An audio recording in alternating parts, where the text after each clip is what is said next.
Phones aren't as small as they used to be, but the Google Pixel 6a is about as compact an Android phone as you can get these days. This is one of the best things about it, along with its excellent performance, camera, and its affordable price. The Pixel 6a is Google's cheaper version of its October 2021 Pixel 6 and Pixel 6 Pro phones. The 6a keeps calm of those devices' more expensive features but teaches others to drive the price right down to a very palatable $450. A few corners have been cut, and there are other mid-range phones out there that offer higher specs, but having used the Pixel 6a daily as my main phone, I think it's one of the best phones you can buy for the money, and the Pixel most people should buy instead of Pixel 6 or Pixel 6 Pro. If you don't like the look of the original Pixel 6, then you are out of luck with the 6a, which looks like someone clicked and dragged the top corner of it down in Photoshop and shrunk the whole thing a little. If it's the smallest phone available that you want, the 6a isn't it. At 152.2mm, it's taller than the 138.4mm iPhone SE 2022 and the 131.5mm iPhone 13 mini. The 6a is still a large phone, it's just not as large as most other slab smartphones out there, especially the gigantic Pixel 6 Pro. Its angular and boxy design still feels good to hold thanks to rounded aluminum edges, but I still can't reach the top of the screen with a thumb when using one-handed. The screen is flat rather than curved-edged, and my black review unit is largely remarkable save for the camera bar design on the back, just like the Pixel 6 and Pixel 6 Pro. It protrudes much less than its bigger brothers, which is a relief. The difference on the 6a is the two camera sensors are housed in a small pill-shaped blob on the left of the black bar that's camouflaged by also being black with a circular flash on the right. On the other hand, Pixel 6 models, the lenses are spread out across the length of the bar. You can pick from 3 colors option that have two-tone designs with the small stripe above the camera a different color to the larger section below. I reviewed the charcoal color, which is dark gray on the bottom and lighter gray on the top. A big downside to the 6a is the durability of the rear panel, which is made of a composite plastic rather than durable glass. My charcoal unit picked up an enormous number of scratches after less than a week. 2 weeks in and the thing looked more battered than phones I have had for over a year, and I am especially careful with my phones. I imagine the green, Google calls it sage, color will also show scratches, but maybe the white would hide them better. The white would also better hide fingerprints and smears, which the charcoal does not. I wasn't sent a case initially, so I used the phone without one in my house holiday abroad. Google says there's Corning Gorilla Glass 3 on the display and this got no scratches, but the back looks a bit of a mess. It's also very hard to photograph this to show you.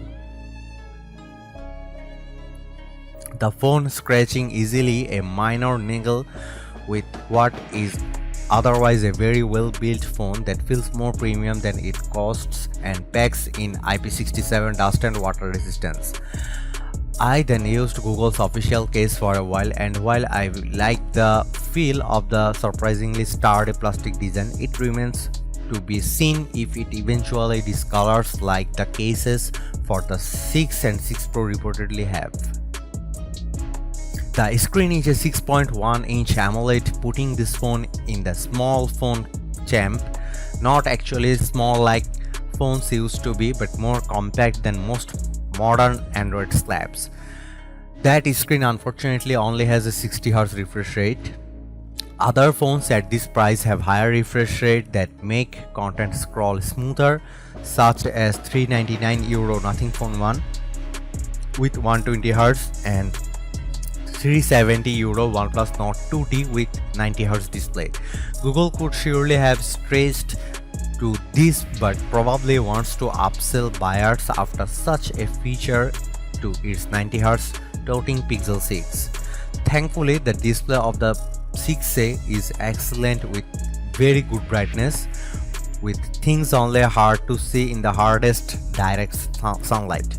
I missed a higher refresh rate at first, but I soon forgot that it was a 60Hz screen. It's very good panel with excellent color reproduction and sharpness that's miles better than the 720p display on the $430 iPhone SE 2022.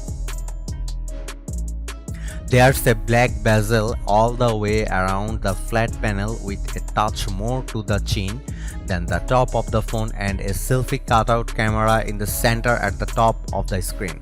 The stereo speakers can play audio at a decent clarity and volume and are very good enough for podcasts in the kitchen or making video calls. Where the Pixel 6a shine is in performance. That's because Google decided to cram its Tensor processor into it, the same chip used in the Pixel 6 and Pixel 6 Pro. Paired with 6GB of RAM, the Pixel 6a absolutely flies through everything and is a mid-range phone with genuine flagship performance. It's the first time Google has opted to put the chip from its main phones into its A series model the same generation, and it's worth the trade-off in other places such as the 60Hz screen. There's only one model available with 6GB of RAM and 128GB storage. This is plenty enough for my uses, but there's no microSD slot for expandable storage should you ever fill it up. As with every other Pixel, there is also only a single SIM phone, which is a downside. So many Android phones have dual SIM slots, and so should Pixels. That said, there is an option to add a second line as an eSIM, which is halfway there if you do not want to need two numbers.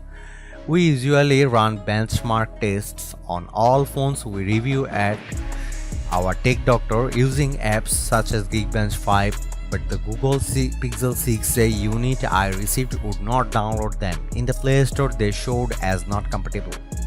Google told me it had blocked benchmarking apps on the review units ahead of the launch to avoid benchmark and device spec leaks.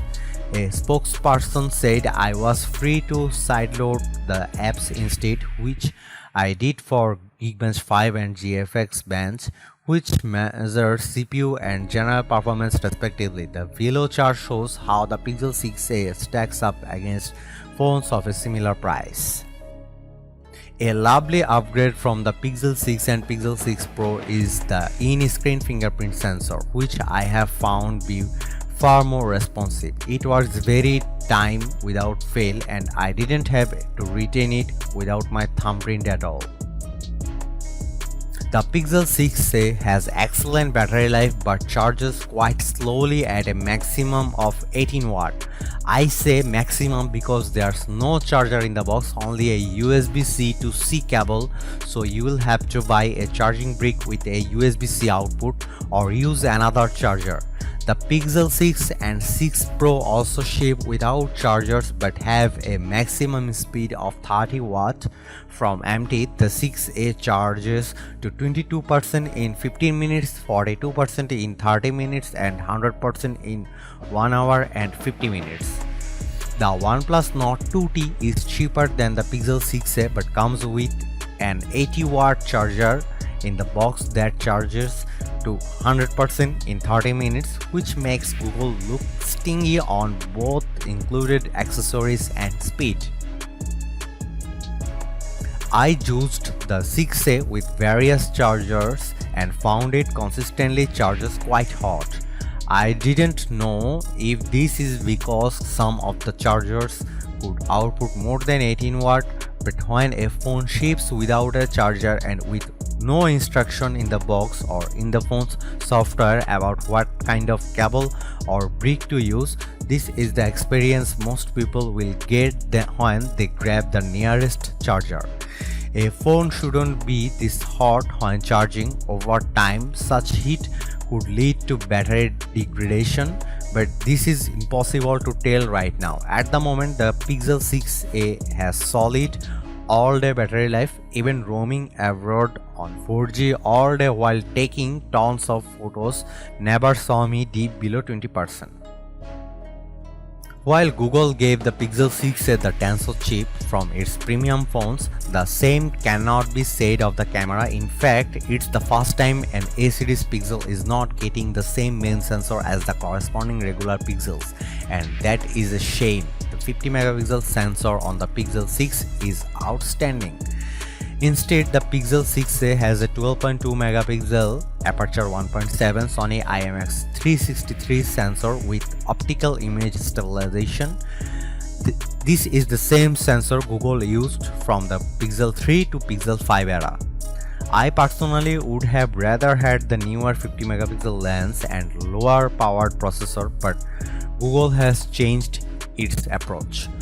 The good news is the main camera on the Pixel 6a is still phenomenally good. It just isn't quite as good as the Pixel 6 or 6 Pro in the detail it can capture, but Google's post-processing in software is so good that differences are barely noticeable. In even more good news, the ultra-wide 12 megapixel aperture 2.2 Sony IMX386 lens is the same one used in the pricier 6 models. As expected, still photos are top drawer and easily compete with phones the 3 or 4 times the price. I compared several similar shots I took on holiday with those taken on my wife's iPhone 13, and I consistently preferred the daylight shots of the Pixel. They sport the contrasty processing. Pixels are known for, where the iPhone has leaned more recently into natural shades, sometimes to effort. In low light, the iPhone was much better than the Pixel, better at handling difficult sunset scenes and rendering detail better. The Pixel's night sight for pitch black photos is still good, but it's a few generations behind the iPhones now, particularly on the 6a with the older main sensor. But the iPhone 13 costs a lot more than the Pixel 6a. I would happily use the 6a as my only camera on a day-to-day basis. It's that good. Add to that the very capable ultra-wide that doesn't fisheye scenes like cheaper phones do, and it's very capable setup for a mid-range smartphone.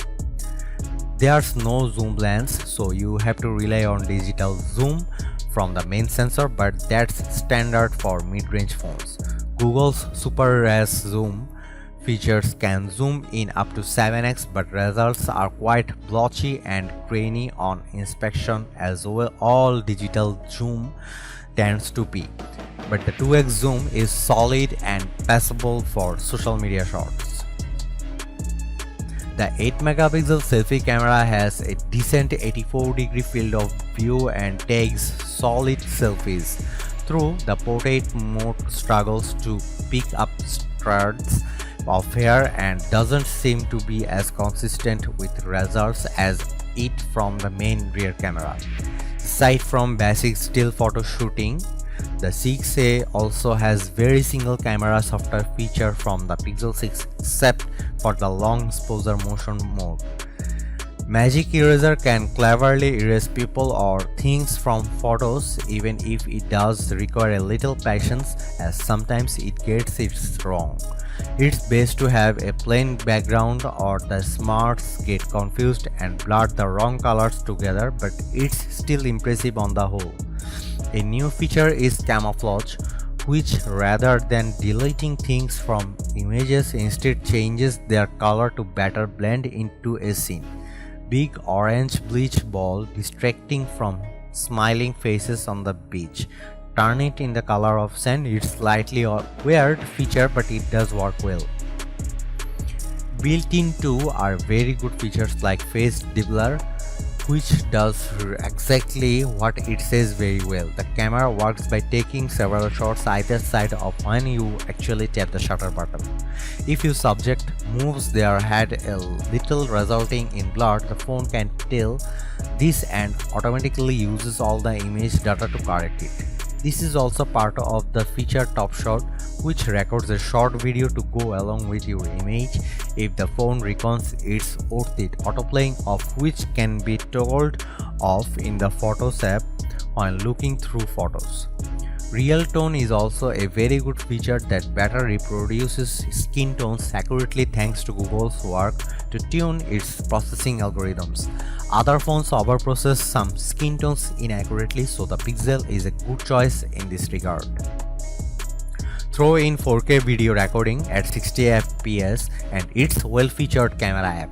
There's even a speech enhancement mode that isolates vocal audio and cuts out background noise, though only works on the selfie camera, so it's handy feature if you are recording a video message for someone at the side of a motorway or something. Google offers 5 years of security updates for the phone, so its final update will land in July 2027 in theory. There's only 3 years of Android platform updates though, so the 6A will only get those until July 2025, likely Android 15, as the 6A is launching with Android 12, not Android 13. You will get a new versions of Android before third-party manufacturers through. Android 12 is a joy to use. It looks great and performs just as well as Pixel 6 Pro. No mean feature. The included new nature swept wallpapers are right up my street, and the color picker that takes 4 colors from whatever wallpaper, so you have to let you select it as the icon and accent color for the whole OS is superb.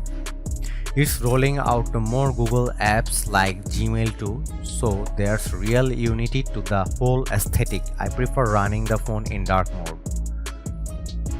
The always-on display is my favorite of any phone, with simplicity the best thing about it. It shows time, date and weather and full notification banners if you so choose to. There's also the excellent Now Playing feature that cleverly listens to whatever music is playing and displays the track and artist, all from an offline database stored on the phone. You can tap the song and start streaming it from several streaming services, not just Google's own YouTube Music. Google's voice to text smarts and the live transcribe feature in its recorder app are present and excellent in an area Google trumps Apple, which is playing catch up with its dictation feature in iOS 16. Despite the higher price than previous A-series Pixels, you are only paying slightly more for the Pixel 6a, a superb mid-range phone with a flagship level processor, truly outstanding main camera, 5G, the latest version of Android, 5 years of security support and a more pocket-friendly design.